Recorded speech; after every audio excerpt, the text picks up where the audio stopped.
আমার একটা মেয়েকে হারিয়ে আমি সত্যি কথা আজকে আমার যে মনের জোরটা, এই যে কোটি কোটি ছেলে মেয়ে এবং এই যে জুনিয়র ডাক্তার এত কষ্ট করছে দেখে আমার নিজের গায়ে যে চিন্তাটা খুব শক্ত করে এবং মনোবল শক্ত করে আজকে এদের সামনে এসে দাঁড়াতে পেরেছি।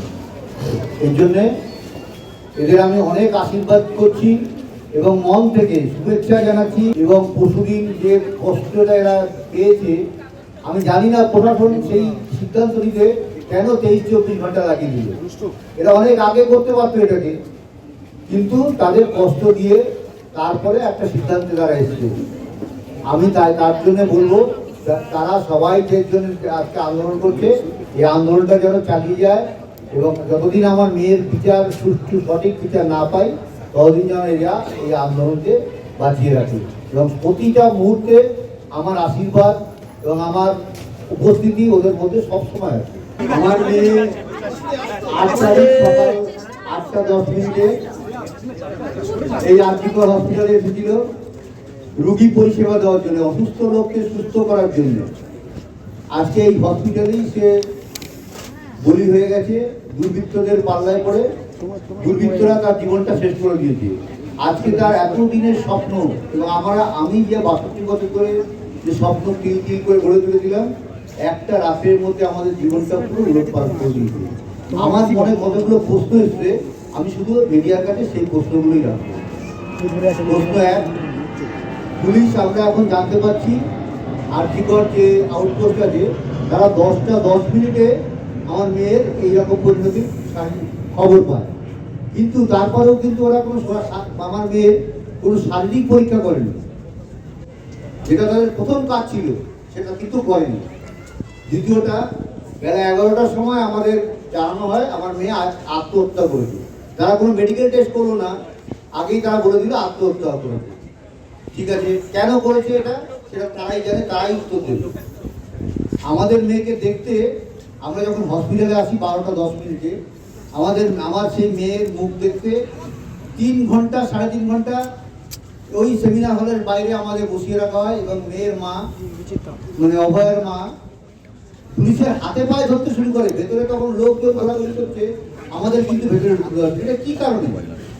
এই প্রশ্নটা আমার উত্তর চাই।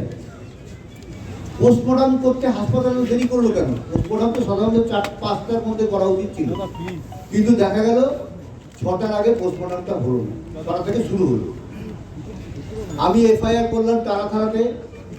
কি হলো, আমি 6:30 থেকে 7টার মধ্যে এফআইআর করলাম। আমার এফআইআর এর রেজিস্টার হলো কখন?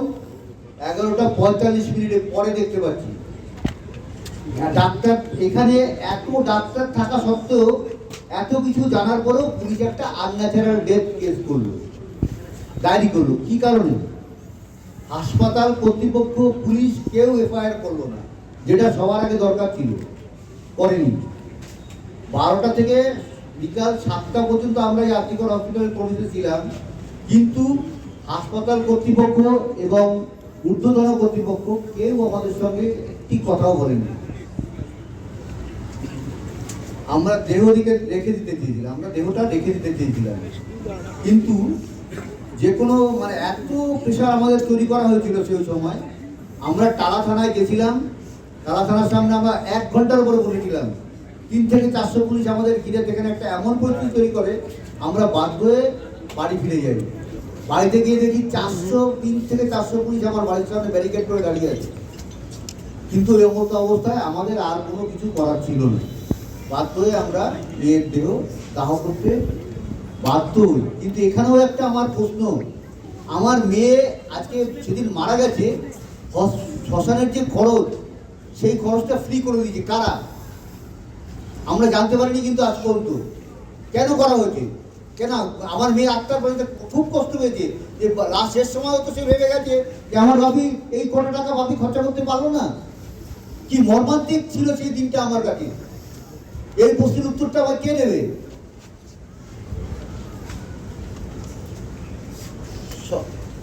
যখন আমার মেয়ের দেহ আমার ঘরের সাহিত্য ছিল, তখন ডিসি নর্থ আমাদের ঘরের একটা গলিতে ঢুকে ঘরের ভেতরে তিনি আমাকে টাকা দেওয়ার চেষ্টা করেন। এবং তার যা জবাব দেওয়ার আমরা সঙ্গে সঙ্গে সেই জবাবটা দিয়ে দিচ্ছি। ডিসি সেন্টার ইন্দিরা মুখোপাধ্যায় বারবার প্রেস মিট করে করে মিথ্যা কথা বলছে, মিথ্যাচার করছে। কারণটা কি, কি কারণে এরা করছেন এই জিনিসটা? তাই যে আমাদের একটা বিশাল প্রশ্ন আমাদের সবসময় মনে আসছে, আমার এই সমস্ত প্রশ্নের উত্তর কে দেবে? পুলিশ, প্রশাসন, না হাসপাতাল কর্তৃপক্ষ? এতদিন ধরে ঘরে বুমড়ে বুমড়ে আর ভালো লাগছিল না, তাই এদের পাশে দাঁড়ানোর খুব ইচ্ছা ছিল, তাই আজকে এসে দাঁড়িয়েছি। এরা সবাই আমার ছেলে মেয়ের মতো, এবং যারা নাগরিক যারা আছেন, যারা আমার জন্য পথে নেমেছেন দেশে বিদেশে, এই যে এত আন্দোলন চলছে আমার মেয়ের জন্য, এরাই হচ্ছে আমার একমাত্র শক্তি।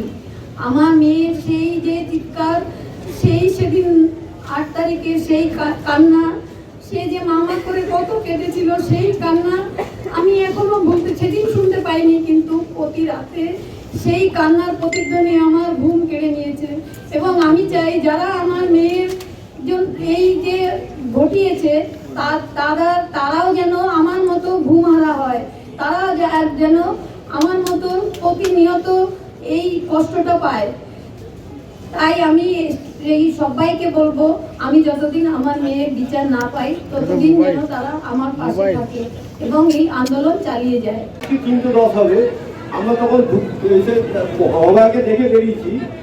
তার কিছুক্ষণ পরে ওইখানে সিএম এর ফোন এসলো, দাদা কথা বললেন, কথা বলার পরে ওরা কিছু ডাক্তার বলবে আমার এক দাদাকে নিয়ে প্রতিকে নিয়ে একটা ঘরে আটকে রাখলো।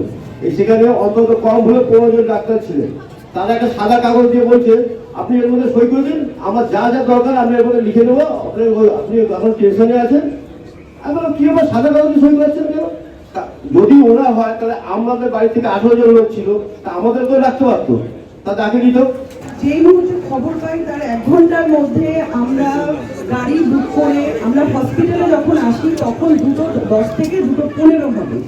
তার আগে কি ঘটেছে সেটা আমি বলতে পারবো না, কিন্তু তারপরে যে ঘটনাগুলোর সাক্ষী আমি হয়েছি, বা আমরা চারজন আমরা এসেছিলাম, আমি, আমার মেজ ভাসুর, আমার ছেলে কোনায় দাঁড়িয়ে রয়েছে রাহুল দেবনাথ, আর পেছনে আমার যা আছে, এই 4 জন আমরা একসাথে এসেছিলাম। আমরা এসে যখন ঢুকলাম তারপর থেকে দেখেছিলাম আমরা সেমিনার রুমে ঢোকার ওখানে পুলিশের 6 লাখ, আর যারা স্টুডেন্ট ছিলেন তারা ছিলেন।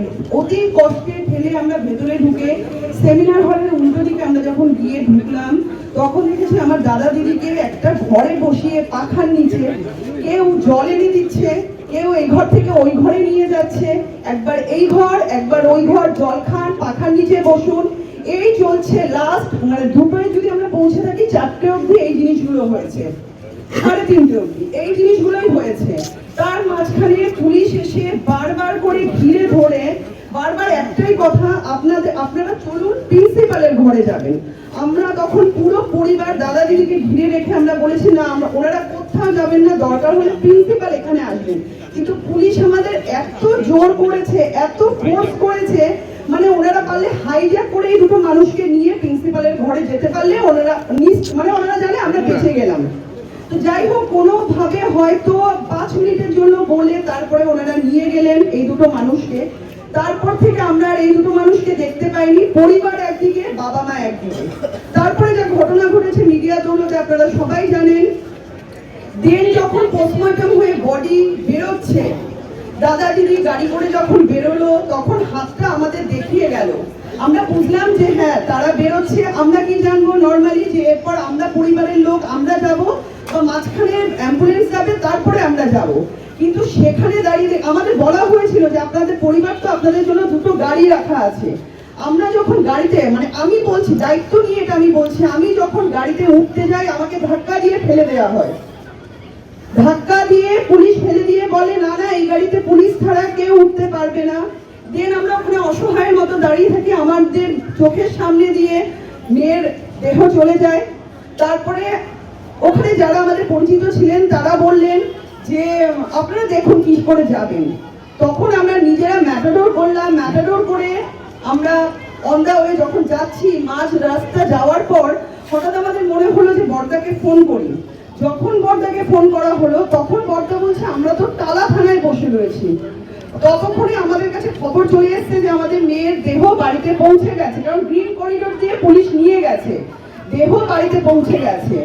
আমরা এখানে এমন বক্তব্য শুনতে পাচ্ছি কিছু স্থানীয় মানে নেতা নেত্রী, তারা বলছেন যে 20 মিনিট বডি দাঁড়িয়েছে। আমি অতি দায়িত্ব নিয়ে বলছি যে আমাদের মেয়ের বডি আমাদের বাড়ির সামনে 1.5 ঘন্টা দাঁড়িয়েছিল।